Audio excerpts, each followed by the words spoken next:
他们的救援得打电话。好的。Itu mana namanya siapa emang gua kebatin.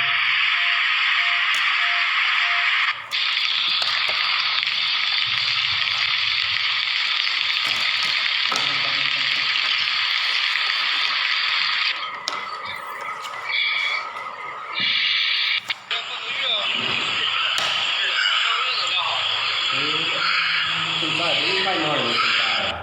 มณฑลเสฉวนซึ่งอยู่ทางภาคตะวันตกเฉียงใต้ของจีนเป็นหนึ่งในภูมิภาคที่ถูกน้ำท่วมหนักที่สุดเมื่อเดือนสิงหาคมไม่กี่วันก่อนหน้านี้ชาวบ้านกำลังยุ่งอยู่กับการทำความสะอาดหลังจากน้ำท่วมครั้งก่อนลดระดับลงแต่ไม่มีใครคาดคิดเมื่อวันที่30สิงหาคมฝนก็ตกหนักอีกรอบทำให้น้ำท่วมเมืองและหมู่บ้านอีกครั้ง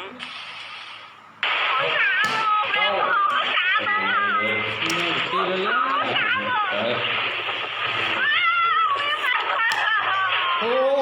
ยกูเลยยันกูออกมือโอ้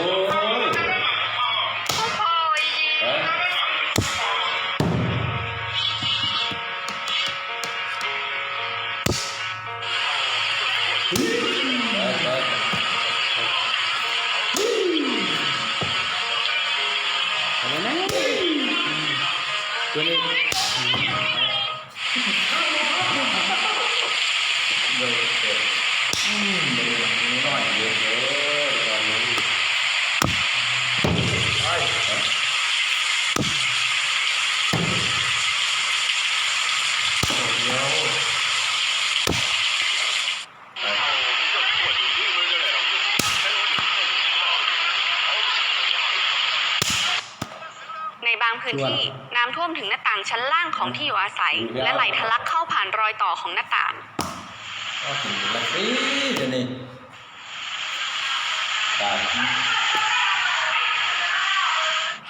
ส่วนมีสังแบบไปมืดเกินนะ结关来看海喽，结关来看海。ไปแข่พีแล้วบาเช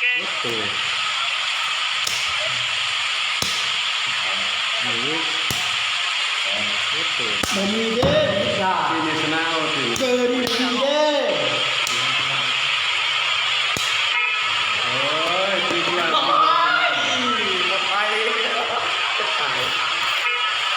จงส่งโลเป็นพระเอกเนาะผมไม่อยากต้องถามนี้ก่อน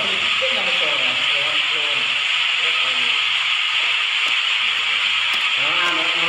ตาต้องไม่ไปเลยมีความมียึดอยู่ในใจ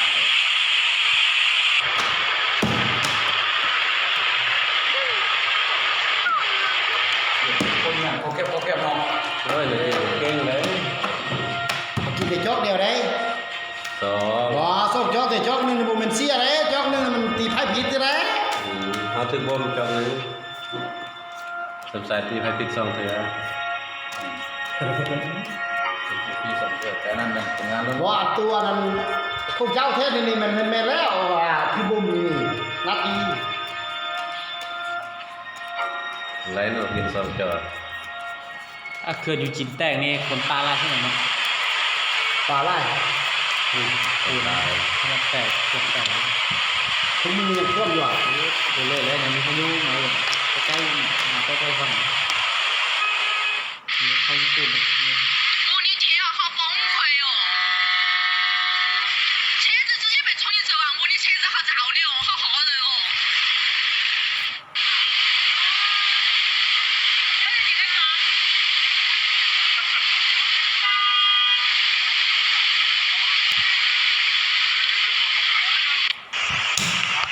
！2020年8月30日，洪水又来了，乐山的洪水又来了，洪水。哇，这你这个有点危险了，我车没安了。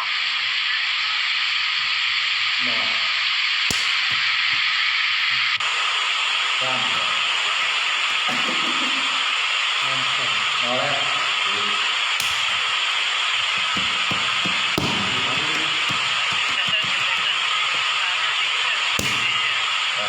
เขาอู่ไถเป็นที่ตั้งของวัดจีนหลายแห่งที่มีชื่อเสียงและได้รับการนับถือมากที่สุด เมื่อวันที่ 27 สิงหาคม มีหิมะที่ไม่เกิดขึ้นบ่อยนักตกที่ภูเขาอู่ไถ นักท่องเที่ยวต้องซื้อหรือเช่าเสื้อกันหนาวเพื่อความอบอุ่น ใช่ นี่เป็นหิมะฤดูร้อนครั้งที่ 14 ในปีนี้ของประเทศจี สู้ น ที่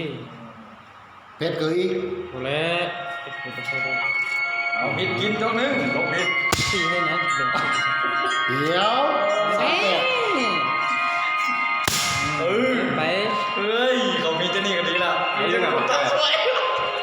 ชวดเอา นั่นเลย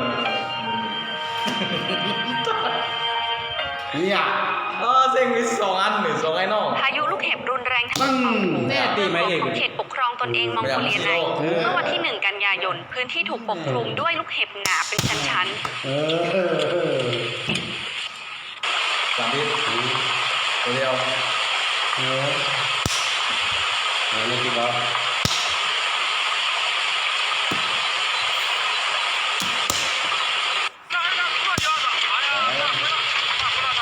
ตายกูมัน